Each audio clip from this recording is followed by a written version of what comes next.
Nginentiwane ke manje umfoka Mpungo semfowethu siyakubingelela. Ngiyabingelela mfethu iDurban Network le TV ne. Yes, iDurban Network. Okay, ngiyabingelela kakhulu kubabukeli beDurban Network. Igama lami mina ngoThibela Ngwampungose, ngisuka phansi eMandaba eNkandla, ngiphethe ngosi Mpungose. So bafethu nisemakhasi lasinibingelela. Yes. Yeah. Uthanda banibonisa lona abantu bafethu liyamangaza. Hey, kuthi omdala njengoba kade uyibonela nje ngiyacabanga ukuthi nami ngingaxoxelwa wena okunye ngoba mina kade ngise stage kodwa nje uyayibonela nawe nokuyinto singathi ke siyabonga kakhulu abantu uma ngabe beseseka ngalolu hlobo. I-energy enifaka estage bafethu iyamangaza.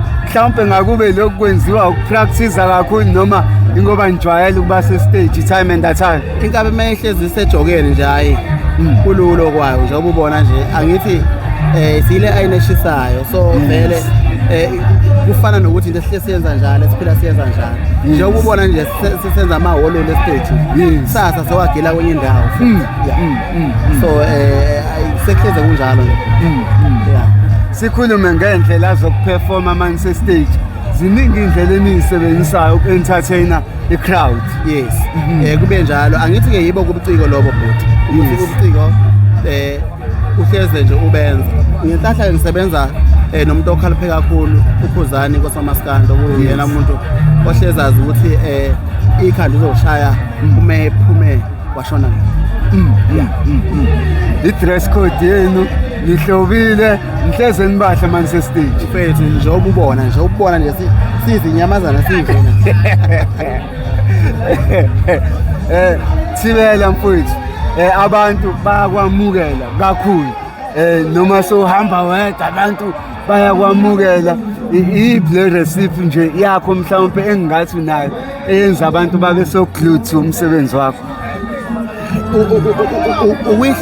Ukuhlonipha abantu ubakhonze abantu iyo yonke lento ebanga ukuthi ubona abantu engathi into ibane bayithanda ingoba ngiyabahlonipha abantu futhi ngiyabanika isikhathi ngisho befikile kumina siyakwazi ukuhlala senze izithombe zanzani so ngingasho njalo ukuyibeka phansi mina kwesinye isikhathi ngeke ngize ngikhonjoze sengikhuluma ukuthi hayibo wena phela ukwazi ngezinto nje ngoba always uhleze ngizazi ukuthi ngiphila nabantu ngiphila nabantu la yibona abangiphakamisa abangisa la angiyini mina kunjalo omunye umuntu mengabe ebuka umzimba wakho insizwe yondlekile kungathi mekubuka ngeke ugijime estage kodwa ugijime ngendlela emangazayo.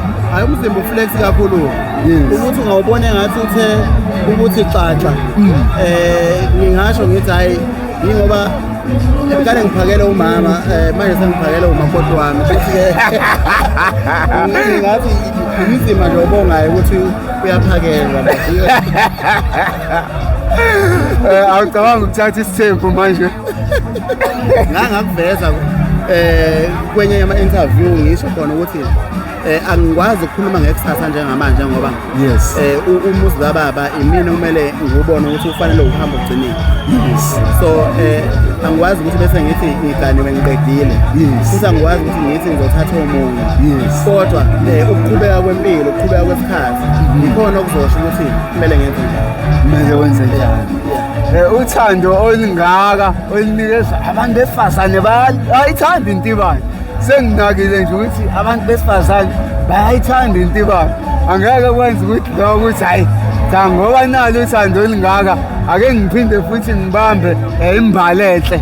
Hayi ngiyabhadi ke mfethu ke abantu zobona besithanda nje yebo bakhona besifazane kodwa asisebenzisi kulabo bantu labo ngoba umuntu mase wekukhonzile ekuthanda ulapha kumele umgcine ekuthanda ngisho usungasekho ngoba mase usuwenza ukusondelana usekuphatha ukuthi ngathi niyathandana kuzoba lula ukuthi eqhele ngoba mhlambe uzofunda omunye umqondo wena obekade engawubonela so abantu abasithandayo asibabuki njengokuthi kumele sibathathe njengeyintombi egcinile samukela ukuthi bayathanda sibonga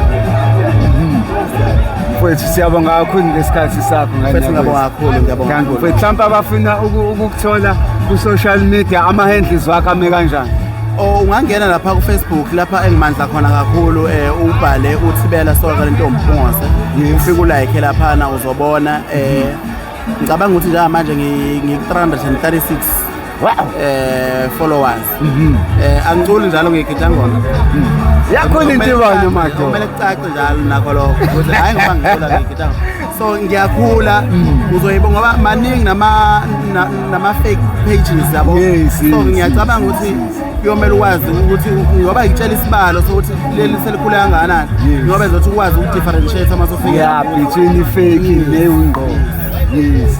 Mfowethu sibonga kakhulu isikhathi sakho. Ebese uthi TikTok mawungena uzongithola futhi uThibela Mpungose. Thibela Mpungose. Thibela Mpungose. Kule njalo Ntibane. Futhi ngiyabonga. Wakwethu wena. Siyabonga. Siyabonga mfowethu. Yeah, sure.